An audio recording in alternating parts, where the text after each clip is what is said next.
and welcome to another Paula Armstrong ceramics. So this video is part 3, which is all about how I glazed the vase that I made and decorated in parts 1 and 2. Now, normally I would say with a glazing video that this is kind of a tutorial video, but in this case I learned a lot myself as I was going along with the decorating and the glazing. So this is going to be a kind of demonstration video.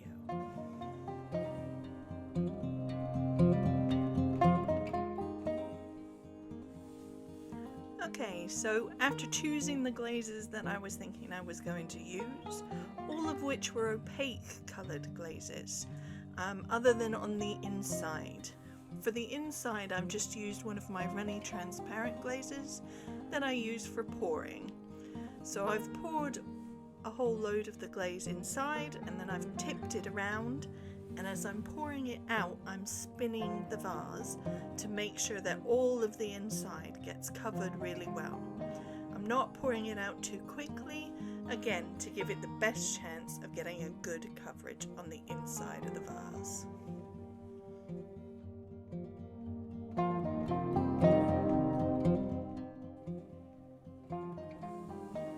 Then it's just a quick sponge off the top, making sure all of the transparent that's run over the outside is wiped clean before I start with the glazing of the rest of the pot.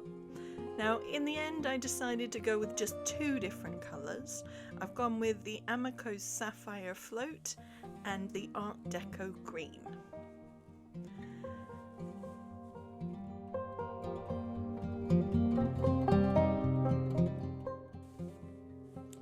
I always give my pots of glaze a nice shake before that I start using them to make sure everything's mixed up well, and then it's a case with the first coat of making sure that I cover all of the sections, particularly on the little dips and edges and sides of the texture patterns that I've put on the outside of the vase.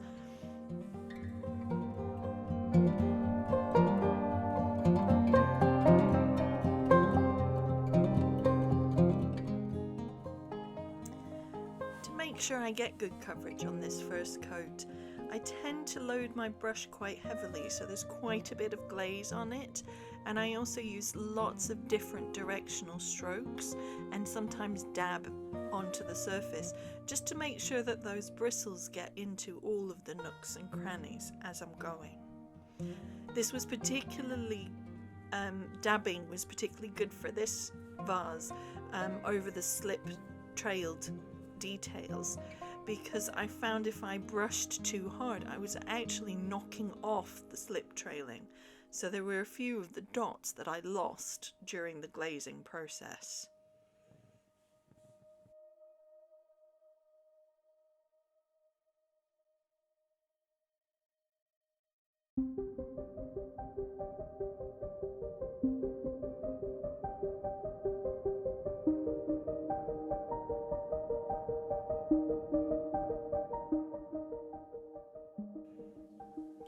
I decided to use the pattern that I'd created with the slip trailing as the edge for the glazing for this sapphire float glaze. So I only went up to the edge of the main pattern of the slip trailing with this colour of glaze.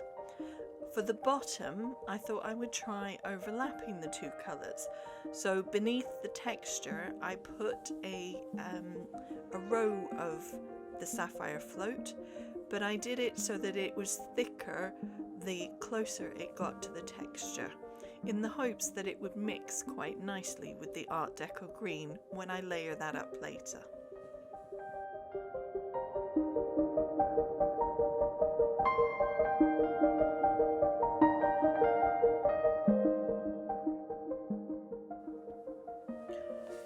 Once I have the first coat done, it's then a case of going around again and putting on a second and a third coat. It's not quite so intricate with those ones. I'm not being quite so careful, as I've made sure everything is covered with the first coat. So this is a bit more slap and dash.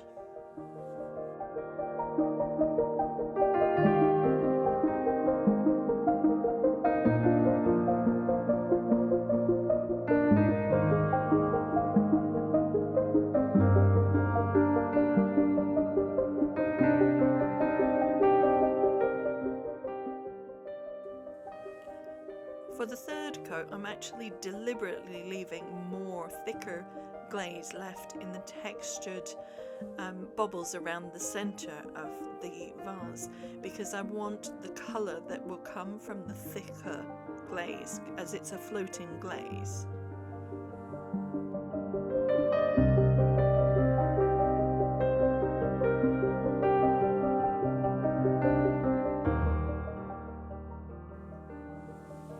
I decided to also do the top rim with the same sapphire float glaze, as I thought it would balance the design well.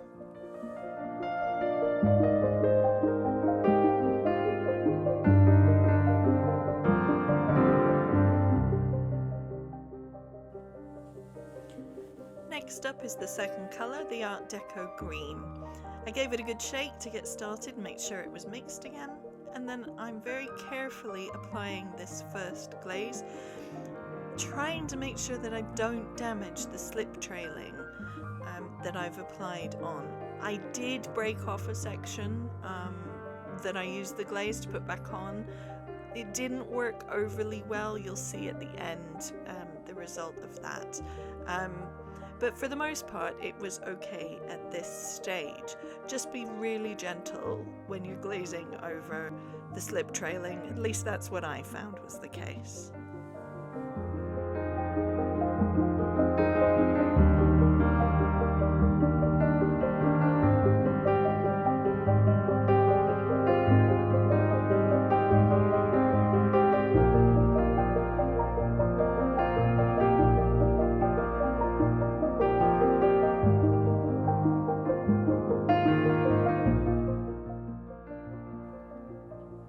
Again with the Art Deco green, I applied 3 coats all over the top section before I then went and worked on the bottom.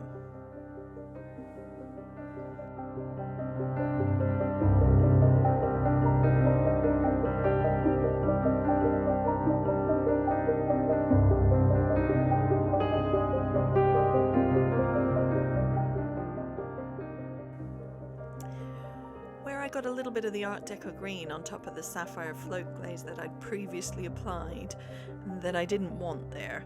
What I did was leave it to dry off a little bit, and then I went in with a knife and just scraped the Art Deco green off the surface, leaving the sapphire float in place that I'd already applied earlier. Whereas if you use a sponge, you then have to go back and reapply the base color glaze. To get to the bottom of the vase, I turned it over to make my life a little easier. When I turned it over, what I found was I'd missed some of the underside of the rim at the top, so I went in and I tidied all of that up with some of the Art Deco green.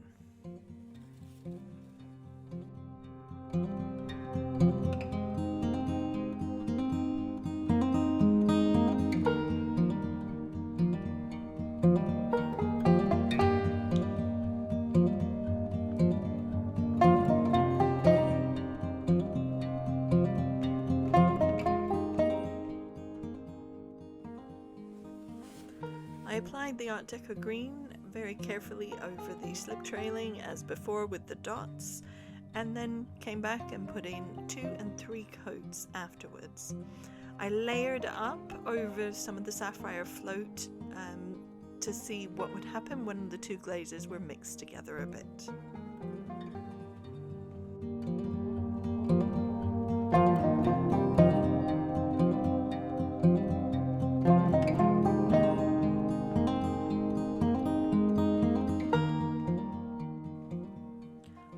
Finish with the glazing, so it's a quick sponge off the bottom to make sure there's no glaze that will stick it to my kiln shelf. And with it upside down, I noticed that I'd missed some of the texture on the center with the sapphire float, so I went in and touched that up and just finished it off. I then fired it to stoneware temperatures 12-10 degrees Celsius, and this is how it came out. Now, you'll notice in a few places some of the slip trailing has cracked. Some of the little balls have actually moved in the firing with the glaze, so they've actually come detached from the surface of the clay. So my slip trailing, so the slip that I used, if I was going to do it again, I'd change so that I was using the same slip as the clay to try and stop this from happening. Thanks for watching, and I'll see you again for the next video.